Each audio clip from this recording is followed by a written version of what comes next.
Hi, everybody out there. It is Bobby Hobbs here with Ascent Dealer Services, and I am here with Evan Walters of 800% Club. How's it going, Evan? It is amazing, Bobby. It's amazing. How are you? And not too bad. It has been a busy couple of days for us here trying to get this set up. I know Paul and Joe St. John just finished up a live here a couple minutes ago. And I just wanted to hop on one right now with you guys because we've shared a lot about our event that we've got coming on here in the next day or two. And we just wanted to kind of talk with some of the presenters about what people can expect to see. You know, it's always a little bit better to talk to people in person than it is to just send them some text. So, why don't you tell us a little bit about you and who you are and what we're going to be hearing about? Yeah, thank you, Bobby, for the space. Thank you for Ascent Dealer Services and all the people on the teams. I really appreciate it. And I'm grateful to be in this space. Anytime that I can talk or provide value to people in the automotive industry, that is my passion. That's my love. Obviously, we all don't grow up saying, "Hey, I want to be in the automotive industry." We all have our unique story or situation on how we got in. And I kind of want to share with everybody what that was for me. Personally, I lived about a couple miles from a well-known dealership in my town, and I was young. I was 17 years old, and I wanted to have an impact. I wanted to have work, and I wanted to, more importantly, find a way to get out of school. Right, like at senior year, you're done with everything pretty much, and some of these schools have programs to where you can go work and figure out what your career path looked like. So the dealership was in walking distance from my high school. So I decided, let's start there. So I went in, I put an application in, and they said, we've got one position, it's in detail. I said, I'll take it. So I started the industry in detail, cleaning cars, shining wheels, applying ceramic coatings, all the things. So I started there, and I did that for a few years. And then I decided, well, let's look at the law enforcement. What does that look like? And so I went to school for a few months, decided, man, I don't know if this is going to be for me. So then I started getting all these salespeople were handing me keys to these new Corvettes. Were telling me about these new homes that they were building. Were telling me about the relationships that they were establishing. I'm like, man, I want that. How can I get there? So I started diving in and developing myself and saying, I want to get into this industry deeper than just the surface level. And that's what I did for the next 6 months or so. I started studying these salespeople. I started studying the people that were above me. I'm a big man of faith, and God put me in a position at the right time, and I was just blessed to be there. Glenn Lundy actually became my neighbor, which out of all things, he became my neighbor, and he was the general manager at the store that I was at the time, and I helped him move in. I didn't even know it was a double shift. I got off at 10 o'clock at night, and went over to help somebody move in. I ended up being the general manager of the store. So we created this amazing relationship over the next decade, and he did a lot of leading. He was a great mentor and leader for myself and for a lot of others in those positions at that store. So what I'm going to be speaking about kind of represents my path and what true leadership really is. And Glenn is a great example of that. And the lead process is one thing that we're going to be talking about, how we listen, encourage, advise, develop, and we need to do that daily. So I'll go into depth on that in our session, but I'll be talking about true leadership. And Glenn was definitely a true leader for me. He brought me up from detail to the sales department where I averaged 30 to 35 cars a month. I experienced 800% growth in 6 years at this small town dealership that became one of the biggest used car dealers, franchise dealers in the nation. So I was just blessed to be there at the right time, at the right moment, and have amazing mentors. After I did sales, I went to a triplet position. So this triplet position was a lot of things. It was trade appraisals, descriptions on websites. It was sitting with finance, learn how to desk deals. It was sell 25 cars plus a month, TO all the deals that you need to TO, and be a leader and a role model for everyone at the dealership. So that was one of my pivotal moments in the industry, really learning all the different aspects.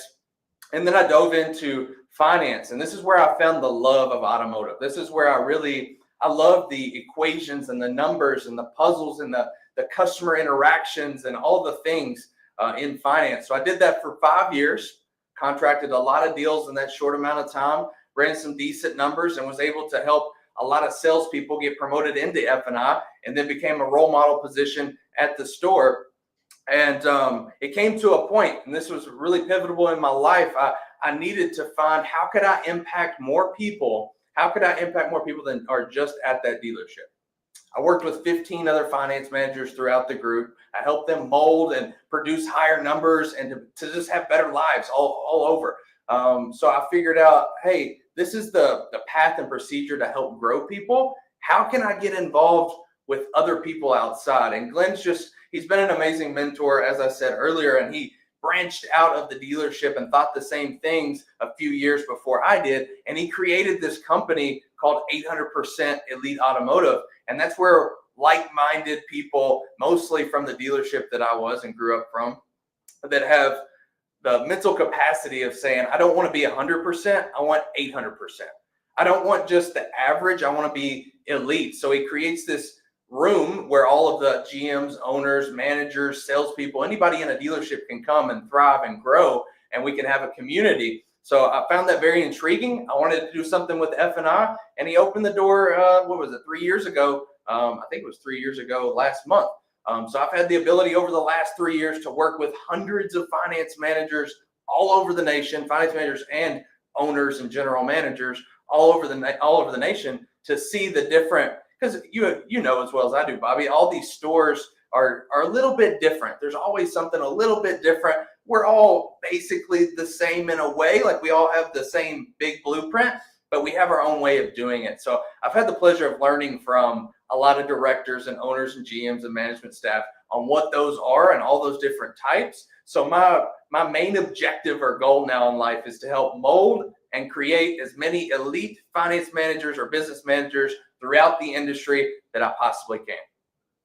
Well, that's awesome. Well, first of all, thank you for being a part of this with us. Absolutely. That's first things first. We're happy to have you. We're happy to have Glenn. We're happy to have a lot of our other presenters here.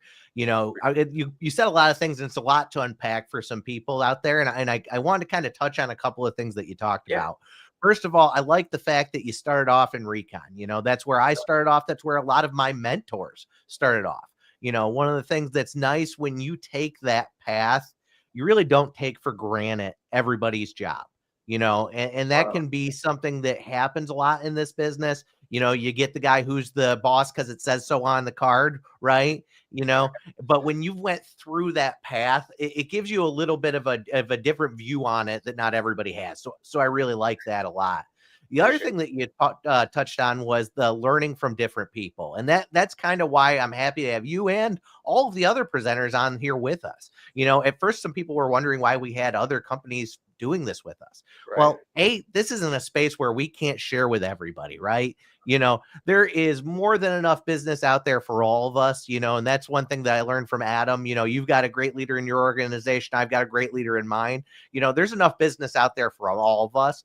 But I want to learn stuff from you and all the presenters that are out there. I always tell all of my people when I'm training with them, you should be trying to learn one or two little things from everybody you interact with. I don't know anything that I've ever came up with myself that is genuinely my own thought.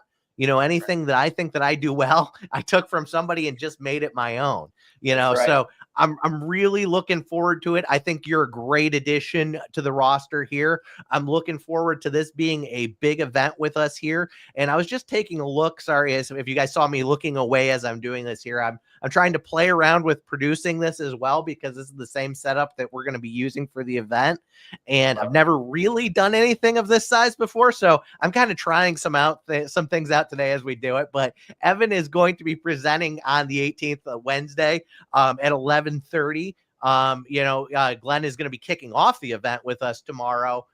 He's going to be there at 10:15, and these are Eastern.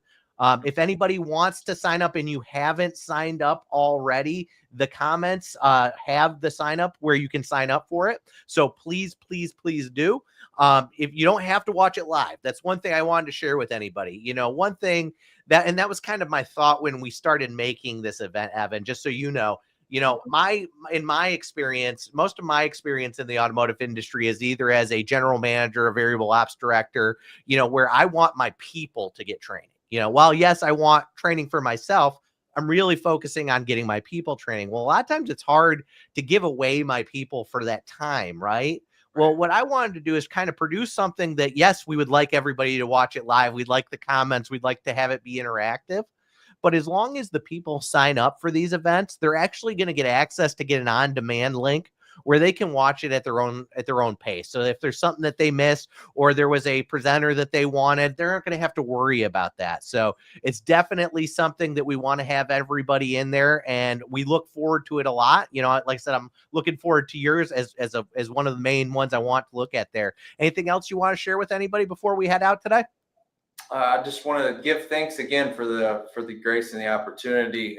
These are great people. Everybody that's watching, they know what they're doing. And I agree with on your point. Like, we can always be learning. We can always learn from outside sources. I think our ego, at least I'm speaking about myself, my ego back in the day when I would get that title manager, it would get to you sometimes. And I think especially, and I'm speaking for everybody, like as far as the F&I and business managers, like sometimes there's a little ego involved there. So to put that down and to really understand other practices and understand that we can learn from others is very important. I find it crucial in growing to the next level. If I didn't put my ego aside and learn from even salespeople, like some people have different perspectives that just make sense, and we're able to apply it into our everyday action. So I will say that just be humble enough and put the ego away and understand and be willing to learn.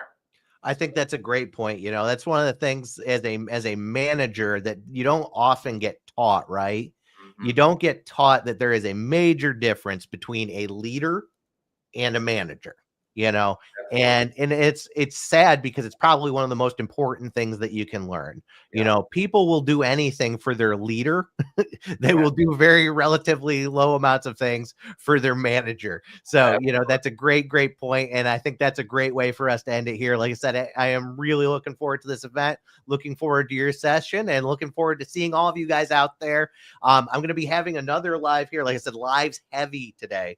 Our fixed ops presenter, John Fairchild, is going to be doing a live with me here at 2 p.m. Eastern. So if you guys have any questions on who these presenters are or what they are going to be talking about, go check out all of our Facebook and LinkedIn pages. We've tried to do one with almost everybody. I think there may be one or two we might not have been able to get on there, but we're going to have all of these presenters and more. There's things that we haven't even shared with you in there. So I'm really looking forward to this. I think it's going to be a great event, and hopefully we see you guys here in the next day or two. We'll talk to you guys soon. Thanks, Bobby.